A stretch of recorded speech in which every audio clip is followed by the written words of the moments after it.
Hello. Subject hydraulics mechanics और fluid mechanics. आज हम इसके सेकंड टॉपिक की बात करेंगे और सेकंड टॉपिक है हमारा फ्लूइड मैकेनिक्स में जो फ्लूइड होता है उसकी कितनी ज़्यादा प्रॉपर्टीज़ होती हैं। आज हम सारी की सारी प्रॉपर्टीज़ के बारे में स्टडी करेंगे। चलिए स्टार्ट करते हैं।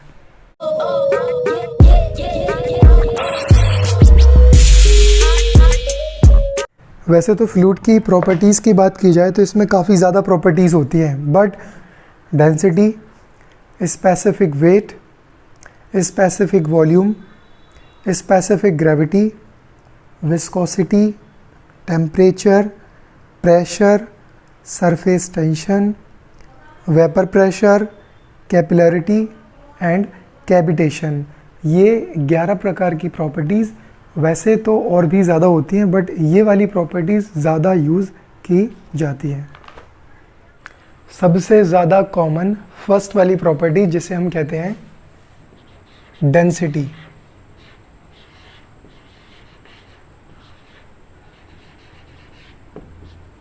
ये सबसे ज़्यादा यूज़ होने वाली प्रॉपर्टीज़ है और इसको हम पहले डिटेल डेफिनेशंस की बात करते हैं।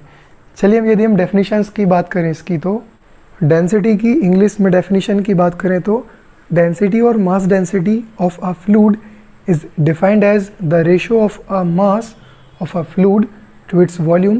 Thus, mass per unit volume of a fluid is called density. Hindi में बात करें तो डेंसिटी को हिंदी में घनत्व कहते हैं। किसी भी तरल का द्रव्यमान और उस तरल का आयतन के अनुपात को घनत्व कहते हैं।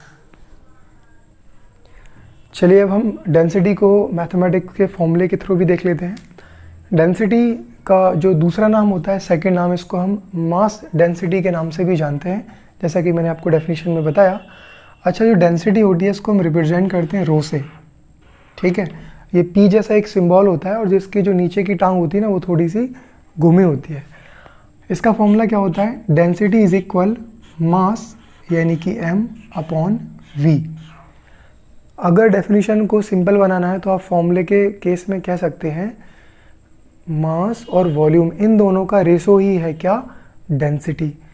यदि आपको किसी भी डेफिनेशन की यूनिट निकालनी है तो वो आपके फॉर्मूले से ही निकाल सकते हैं। जैसे यहाँ फॉर्मूला क्या लिखा हुआ है? m for mass, v for volume. तो मास की जो यूनिट है वो क्या होती है? kg। और हम आयतन यानी वॉल्यूम की बात करें तो यूनिट क्या होती है? मीटर क्यूब, ठीक है। तो यदि हम रो की बात करें तो इसकी यूनिट बन जाएगी kg पर मीटर क्यूब, ठीक है। ये हो गई इसकी यूनिट। अब हम वाटर के लिए बात करें, डेंसिटी का वैल्यू कितना होता है फॉर वाटर, तो पानी के लिए डेंसिटी का मान हमेशा याद रखेंगे। न्यूमेरिकल में बहुत ज़्यादा कॉमनली पूछा जाता है और यूज़ भी किया जाता है। पानी के लिए डेंसिटी का मान 1000 kg पर मीटर क्यूब होता है। यदि आप इसकी यूनिट चेंज कर दोगे, यहाँ ग्राम और यहाँ सेंटीमीटर क्यूब कर दोगे, तो ये जो 1000 है ये 1 हो जाएगा, ठीक है। हम सेकंड प्रॉपर्टी की बात करते हैं। सेकंड प्रॉपर्टी स्पेसिफिक वेट और इसका दूसरा नाम वेट डेंसिटी। चलिए इंग्लिश में इसके डेफिनेशंस की बात करते हैं। स्पेसिफिक वेट और weight density of a fluid is the ratio between the weight of a fluid to its volume. Thus weight per unit volume of a fluid is called weight density और specific weight. यदि हिंदी में definitions की बात करें तो इसे हम अपेक्षित भार या भार घनत्व कहते हैं। डेफिनेशंस: किसी तरल का भार तथा उस तरल का आयतन के अनुपात को अपेक्षित भार कहते हैं। अब यदि हम सेकंड प्रॉपर्टीज़ की मैथमेटिकली फॉर्मूले की बात करें तो स्पेसिफिक वेट मैं बता चुका हूँ, इसका दूसरा नाम क्या है? Weight density. अब बात करता हूँ इसको रिप्रेजेंट किससे करते हैं, दर्शाना किससे? इसको दर्शाना है हमें स्मॉल w से, ठीक है। फॉर्मूला क्या होगा इसका? कैपिटल W अपॉन v, ठीक है। कैपिटल W क्या है यहाँ पे? वेट किसका? फ्लूइड का। v क्या है यहाँ पे? वॉल्यूम किसका? फ्लूइड का, ठीक है। तो वेट और वॉल्यूम हो चुका है, ये इसका हो गया फॉर्मूला। अब मैं आपको बताता हूँ इसकी यूनिट कैसे निकालना है। जैसे हमने पहले इसका निकाला था ऐसे ही अब हम इसका निकालेंगे। तो वेट की जो यूनिट होती है क्या होती है भाई, न्यूटन। एंड देन वॉल्यूम का क्या होता है, मीटर क्यूब, ठीक है। तो जो स्पेसिफिक वेट यानी स्मॉल डब्ल्यू इसकी यूनिट क्या आ जाएगी, न्यूटन पर मीटर क्यूब। ये इसकी हो गई भाई यूनिट्स, ठीक है, समझ आया, बहुत सिंपल फॉर्म है। अच्छा, ये था इसका फर्स्ट फॉर्मूला, स्मॉल डब्ल्यू बराबर कैपिटल डब्ल्यू अपॉन वी। अब हम बात करते हैं इसके सेकंड फॉर्मूले की, तो कैसे निकलेगा ये, small W is equal capital W upon V. इसको और आगे सॉल्व करेंगे तो क्या होगा ये, एम जी अपॉन वी। अब बात आती है एम जी कहाँ से आ गया, तो आपने एक फॉर्मूला पढ़ा होगा, capital W is equal M into G. ये बेसिक फर्स्ट ईयर एकदम बेसिक सब्जेक्ट में पढ़ाया जाता है अप्लाइड मैकेनिक्स में, like weight is equal to क्या होता है, मास इंटू ग्रेविटी। अब एम अपॉन वी की बात करें, मास अपॉन वॉल्यूम की बात करें, तो मास अपॉन वॉल्यूम के केस में हम क्या लिख सकते हैं, रो यानी कि डेंसिटी। तो ये आप पुट कर देंगे, ये आप इतना फंडा देखें, M upon V putting the rho into G. तो स्मॉल डब्ल्यू का फॉर्मूला क्या हो जाएगा, रो जी। तो पॉलिटेक्निक्स और इंजीनियरिंग से रिलेटेड सारे सब्जेक्ट्स की वीडियोस पाने के लिए हमारे 3D वायरस चैनल को सब्सक्राइब कर लो कस के, जाना नहीं, स्किप मत करो। ऐड भी ज़रूरी है यार, अब कोई अलग से थोड़ा ना इसका ऐड करेगा, मैं खुद अपना ऐड कर रहा हूँ, ठीक है। तो सब्सक्राइब जरूर कर लेना है ना। और अब हम बात करते हैं थर्ड वाली प्रॉपर्टीज़ की। Third property specific volume. English में डेफिनेशन की बात करें तो specific volume of a fluid is defined as the volume of a fluid occupied by a unit mass, or volume per unit mass of a fluid is called specific volume. Specific volume को हिंदी में अपेक्षित आयतन कहते हैं। इसकी हिंदी में definitions की बात करें तो तरल का आयतन और तरल का द्रव्यमान, इन दोनों के अनुपात को अपेक्षित आयतन कहते हैं।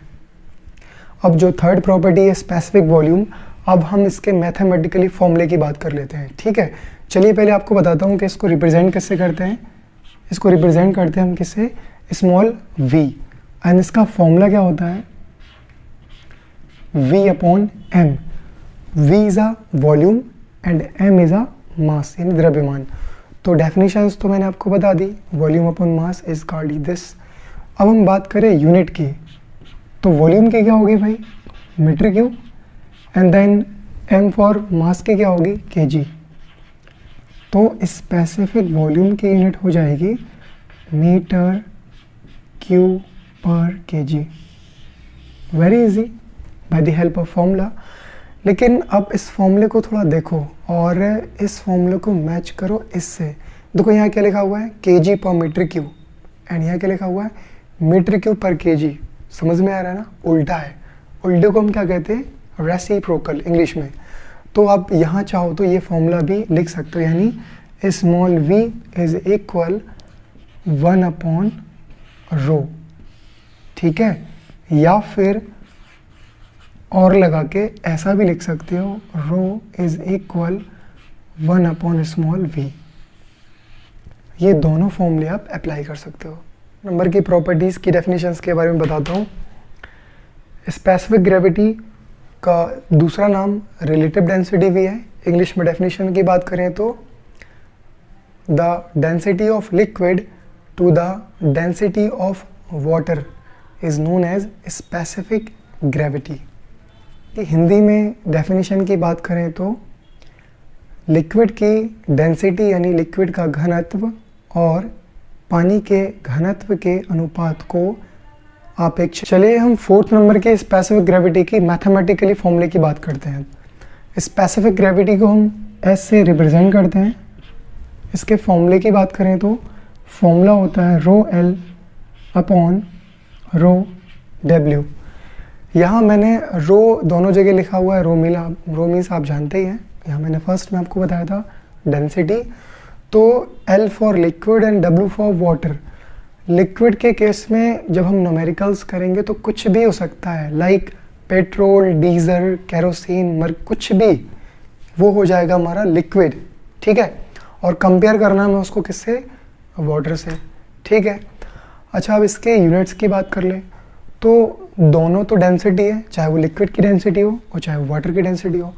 तो डेंसिटी के लिए यूनिट क्या होती है भाई, यहाँ मैं लिख दे रहा हूँ kg पर मीटर क्यूब, एंड देन इसकी भी क्या होगी kg पर मीटर क्यूब, ठीक है।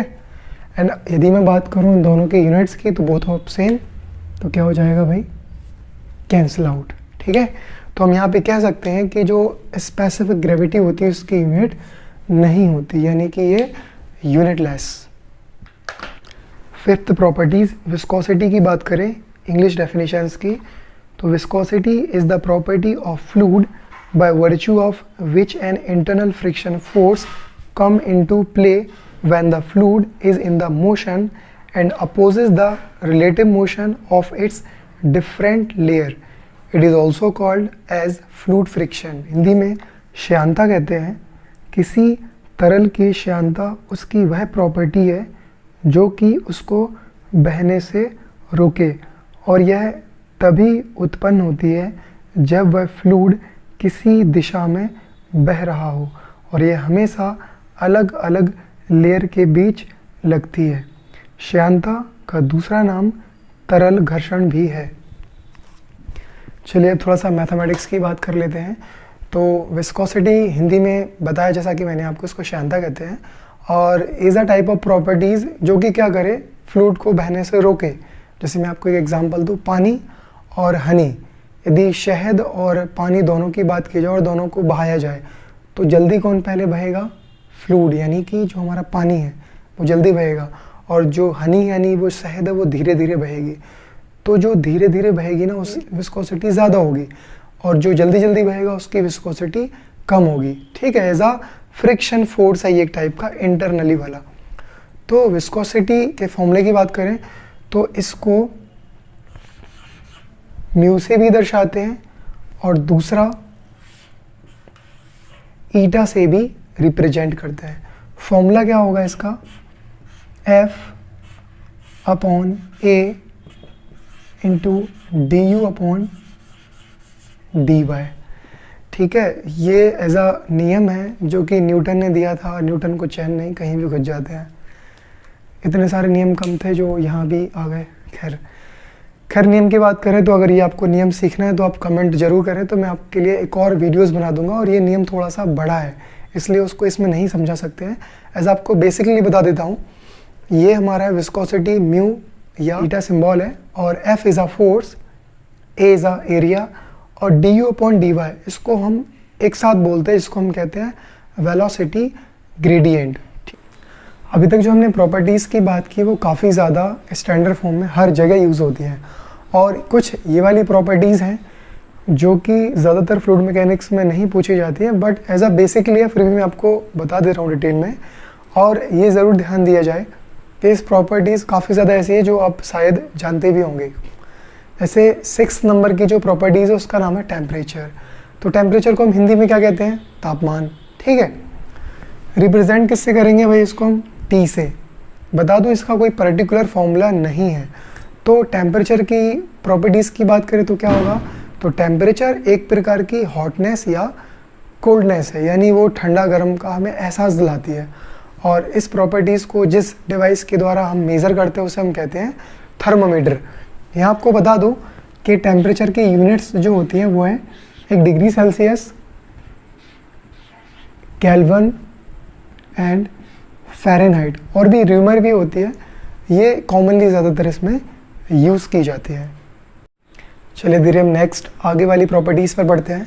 नेक्स्ट है प्रेशर। तो प्रेशर को हम हिंदी में दाब कहते हैं। रिप्रेजेंटेशन की बात करें इसको हम स्मॉल p से रिप्रेजेंट करते हैं। फॉर्मूला होता है इसका F अपॉन A। तो इसी से इसकी डेफिनेशन बन जाएगी। डेफिनेशन क्या बनेगी, फोर्स और एरिया के अनुपात को हम क्या कहते हैं, दाब। In English pressure is defined as the ratio between force to the area is known as pressure. ये इसकी हम अगर यूनिट की बात करें तो फोर्स की यूनिट क्या होती है भाई, न्यूटन, एंड एरिया की यूनिट क्या होती है, मीटर स्क्वायर। ठीक है। और अगर आगे इसको रिप्रेजेंटेशन करोगे तो 1 newton per metre square that is equal 1 pascal, और जिसको हम शॉर्ट में पीए से रिप्रेजेंट करते हैं। आप याद रखें प्रेशर की यूनिट पास्कल होती है। तो अब नेक्स्ट प्रॉपर्टीज़ है सरफेस टेंशन। तो बता दूं काफ़ी ज़्यादा प्रॉपर्टीज़ हो रही है। तो फ्लूइड मैकेनिक्स के केस में काफ़ी ज़्यादा प्रॉपर्टी भूल नहीं जाना रे, जैसी मैंने समझाई है वैसे तुम याद कर। खैर चलिए, तो सरफेस टेंशन की बात करें तो इसको हम रिप्रेजेंट करते हैं कैपिटल टी से, एंड इसका फॉर्मूला क्या होता है भाई, F/L। ठीक है, F is a force and L is a length. जो फोर्स लगेगा वो कितनी लंबाई पर लगेगा। तो सरफेस टेंशन के एग्जाम बेसिक डेफिनेशंस की बात करें तो इसको समझने के लिए आपने कीट मकोड़े वगैरह देखे होंगे, मच्छर जब पानी पे जब वो चलते हैं ना, तो जब पानी पे रखते हैं अपना पैर तो वो डूबते नहीं है, क्या होता है उसी पर वो चलने लगते, तैरने लगते हैं ना। क्यों? Due to the surface tension. नाम से पता चल रहा है सरफेस टेंशन, यानी जो परत होती है लिक्विड की उसमें इतना खिंचाव आ जाता है कि वो चीज़ डूब नहीं पाती है। यहाँ कंडीशंस बात हो रही है हल्की बॉडीज़ की, ये नहीं कि खुद कूद जाओ बोले अब हम तैरेंगे। है तो सरफेस टेंशन पता चला। तो डेफिनेशन की बात करें तो फोर्स और लेंथ इन दोनों के रेशो को हम क्या कहेंगे, सरफेस टेंशन।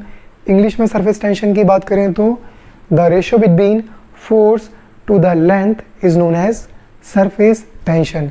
चलिए अब इसके यूनिट्स की बात कर लेते हैं। फोर्स की क्या होती है भाई, न्यूटन, और एल की क्या होगी यानी मीटर। तो टी फॉर सरफेस टेंशन के लिए यूनिट होगी न्यूटन पर मीटर।